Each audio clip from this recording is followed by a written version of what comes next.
Hello friends, greetings from Adhikary Education and AssamExam.com. This is part 4 video of the 2016 GS paper analysis and suggested topic for 2018 prelims. So in this part we will cover from question 31 to 40 of set C of 2016 GS paper. Let's start. So question 31, it's about diversity. Biodiversity. Biodiversity forms the basis of human existence in which of the following way? So you can see 4 processes are given below: soil formation, prevention of soil erosion, recycling of waste, pollination of crops. If you see those 4 options, you can see all the 4 options are like some contribution of biodiversity. Somehow biodiversity helps in completion of these 4 processes. So actually all the 4 processes are correct, all the options are correct. But here 4 options are given, we are supposed to check only one option. So you can see the most important option, what it will be. Biodiversity, you can see pollination of crops is the most important option. You can see here most suitable option, because this is by pollination of crops, food food is grown in any agriculture. So and this is done with the help of some organism, some bees or so many insects. So this is the most important process, you can say. This helps in human existence. We'll say, so the right answer is pollination of crops. So this question is from biodiversity, how it helps human being or how it helps maintaining the balance of nature. So suggested topic like from this question will be contribution of biodiversity in human existence, or like maintaining the nature. Then what are the various organism and most important organism, and what is their role in cleaning the environment and maintaining the environment, all those things. Some 2 processes are also there, like bioremediation and biodegradation. You can see those process, you can google it, you will find what is the actual process. Those like these topics are also important topic, so you can just look around these questions, it can come. And biodiversity is always a very important, biodiversity, ecology, environment, these are always a very important topic for most of the exams. Okay, we'll move to the next question. Which of the following covers highest percentage of forest area in the world? So it is about forest type, like environment and forest. So they have given here 4 types of forest, and which of this type of forest has covered maximum amount of forest in the world?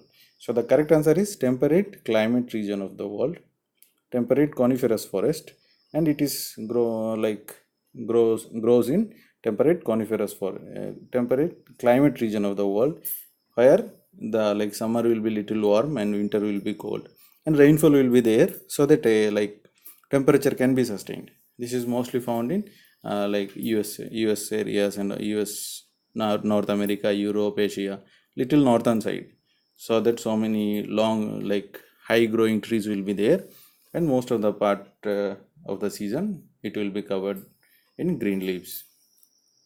So what can be other suggested topic based on this question? We can see different types of forest, where and what are the locations where those forests are predominantly grows.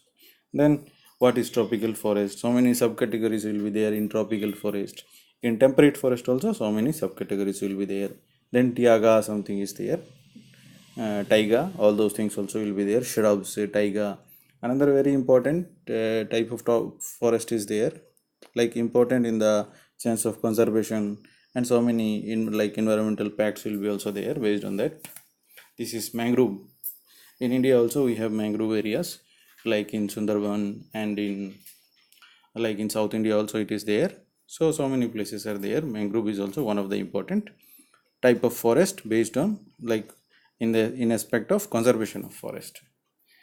Okay, we'll go to the third question. Which of the following basin experience convectional rainfall? It is actually convectional, maybe here by mistake it is written here conventional, but in some books also they write conventional, but actually it is convectional for rainfall. Some types of rainfall is there, so here they are asking about convectional type of rainfall happens in which of the following region. So they have given 4 options: Amazon, Ganga, Wango is in China, Amazon it is in America, Then Mississippi, it's also in America continent. Then Ganga is there. So the correct answer is Amazon. So what are the like characteristic of convectional rainfall? In convectional rainfall, it will happen when like columnous cloud will be formed.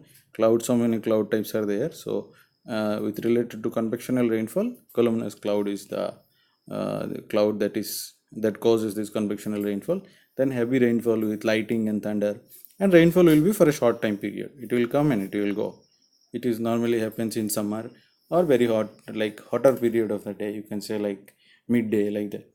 So, and it happens mostly in equatorial region and internal, like central part of any continent, and it also like predominant in the northern hemisphere.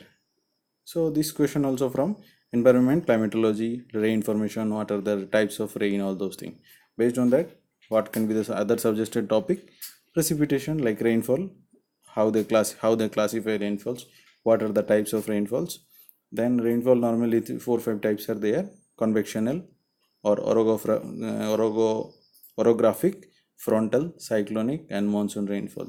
So those 4 5 types, whatever is there, this thing you should see, like you should know what is the difference, what like main point of those types of rainfall. Then what is the main process of rainfall formation, rain formation. Then what are the cloud types? So many clouds are also different types are there. Like conventional, here we have seen convectional rainfall is caused by columnous clouds. So many other types of clouds are also there. You should see these basic things. Then cyclone types. Cyclone, though it is also a type of rain only, you can say precipitation, an extreme case of precipitation. Cyclone types also you should see. This thing also comes in so many questions: cyclone, typhoon, all those things. Okay, we'll move to the next question. How many kilometers are represented by 1 degree of latitude? So this question is a combination, it's a geographical question, physical geography question, but here you should know like little concept of mathematics also. You have to find out by calculation. If you know it exactly the fact, then okay, correct. If you don't know, if you know like the parameters, and if you know basic mathematics, you will be able to find out. They are asking about like how many kilometers are represented by 1 degree of latitude. 1 degree of latitude, earth is around, earth is sphere, so it will have 360 degree of latitude. So 360 degree of latitude, it is like this is what we call it as like circumference of the earth. So first we have to find out what is the circumference of earth. Suppose you don't know the circumference of earth, normally you will know earth's radius or earth's diameter. So here you can see we have solved it below. Earth's radius is 6300. Then we have put it in the formula of circumference of a circle, so it will be 2 pi r. So we have found out it is around 40,000 kilometer.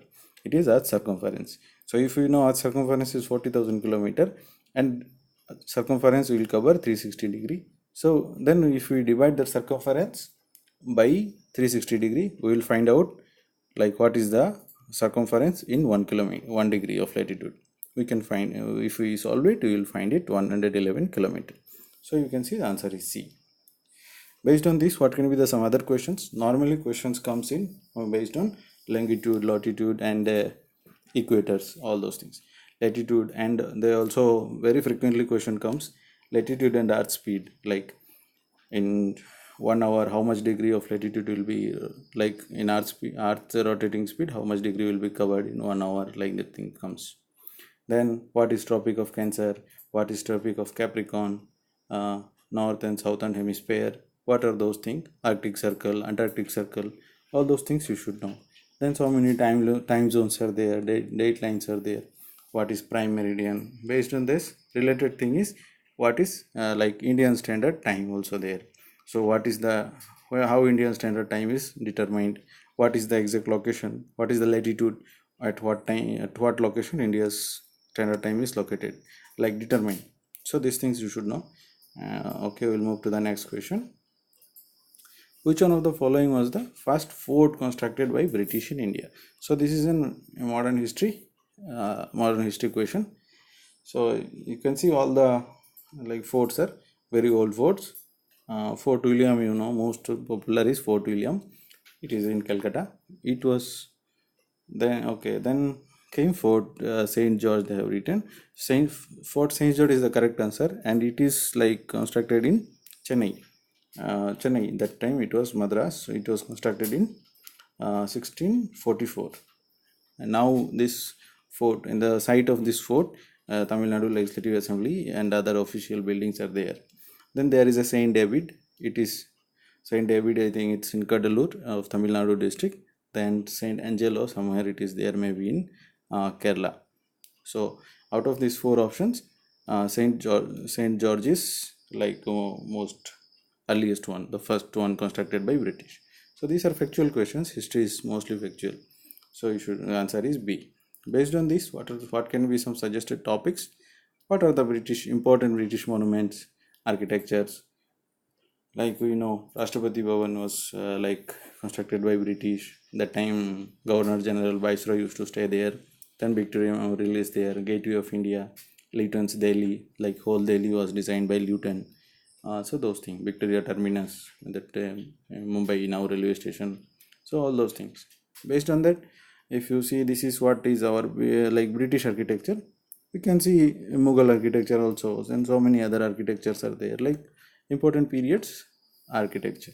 So these are some like suggested area that we should see. Okay, we'll move to the next question. Which of the following Europeans were the last to come to India as a traders? So this is also like this question comes from the period when Europeans just started to come to India for like trade, economic imperialism, you can say. So all the options are there. They all came.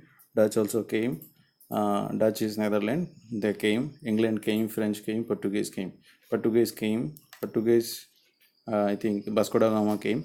So he was Portuguese. He came very early. Maybe he is the earliest one. 1494 he came. 1498 he came. Then English also came. You know, English came. It is very popular. Dutch also came. I think Dutch came before English. But then French came at the last. So the correct answer is French. France East India Company was founded in 1664.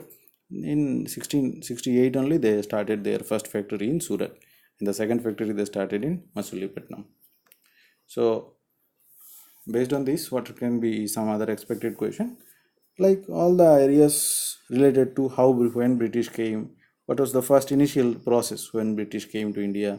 British only like most important because they only covered India's most of the area, and they have ruled India for a long period. Then Dutch also came. Dutch came with their East Indian Company. All European countries, whoever used to came to India. They formed their own commercial venture like companies, East India companies. Then they came to India for trades. Then for British, there is another important topic is like Golden Firman. Who issued that Golden Firman to British East India Company? It was like a license, you can say, for manufacturing, for trading, and when setting up factories in India. Then okay, Portuguese also we have covered. We can move to the next question now. Then this is actually mathematics question, simple aptitude question. It is from compound interest. You can see this question and you can solve it. Answer is C. You can solve by yourself. This is a very simple question, class 9-10 questions.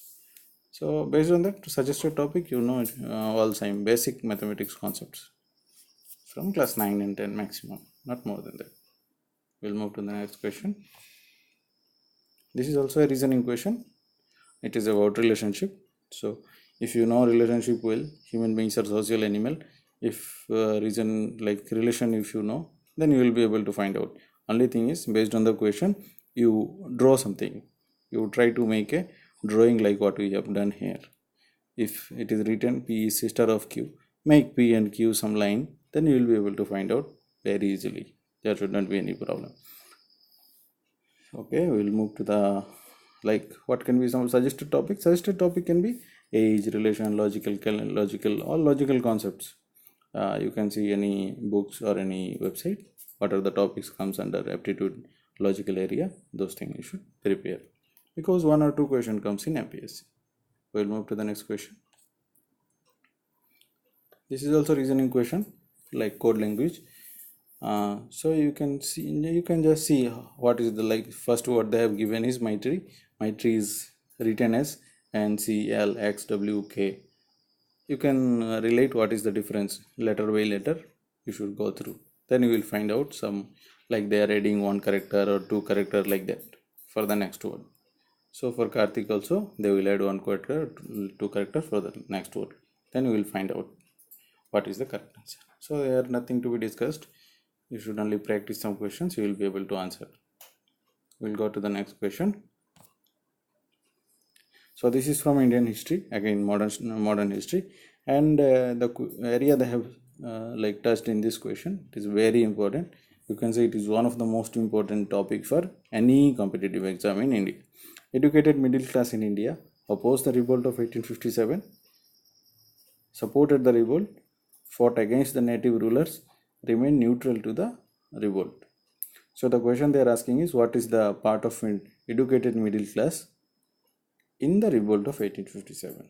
So if you go through those topics, you will know that middle class were neutral to the revolt. They have neither participated nor opposed. So they were like neutral. No participation came from their side. And so many others also there, like rich merchant traders and zamindars of Bengal. They also mostly remained neutral, or they might have opposed the revolt. They did not wanted the revolt. They were having some interest because they were trading with British and all. So they wanted the setup. They didn't supported the revolt. So based on this, what are the this is we should I will tell you again. This is the one of the most important topic. So you should cover it thoroughly. You should know what are the causes. Causes were political also, socio-religious, economic. So many types of causes were there. Like the revolt was a culmination of a lot of causes, lot of turbulence, that you can say, pressure, like so many discontent were among the people, and revolt was just a response to all the discontent. Then who were the popular leaders in this revolt of 1857? From which areas? So many question comes. From Jhansi, who was the leader? From Bihar, who was the leader? Like that. Then what are the main revolt centers? And then results, we know what is the result. Then we can also see in Assam context, who was from Assam, who was punished for their involvement in revolt of 1857. This particular question came in that same 2016 GS paper also. We have discussed in, I think, part 1 or part 2. So it was Maniram Devan. He was hanged for his participation in the revolt of 1857. So participation, how was the participation? From all different classes of India, like so many high class, low class, middle class, army, agrarian, all those things. From agrarian and peasants and all, it was like they were supporting the revolt. From armies also they were supporting the revolt. But from other classes, responses were different. Then we should also know on what part, which region of India has supported, which region of India has remained neutral. So this is also one thing. Mostly it is considered south part of India was neutral, like they were not affected by the revolt. So we'll move to the we can see other aspect also. Before that revolt, British administration was doing something. After that revolt, actually they have seen such a huge revolt, such a huge and popular revolt. After that, they have also changed their attitude and their British administration. Then one very important topic, actually, if that question comes for revolt of 1857, one very important topic, normally it is not asked, but it is also very important. Before that also there was another revolt, that is it is called Vellore Mutiny. It was in 1806. So it is considered as the first popular mutiny from soldiers and soldiers. So this is also very very important, but it is not so popular. Then based on that, you can also see Battle of Plassey and Battle of Buxar. This is nothing but the first, you can say, war against the British, these two topics. So with this one, we will conclude this video. Part 5 video, we will release it very soon. It will cover from question number 41 to 50. Then for all the regular videos related to APSC and all some exam preparations, you can subscribe to our channel Adhikary Education by clicking on the bell icon in the right corner of the video. Thank you.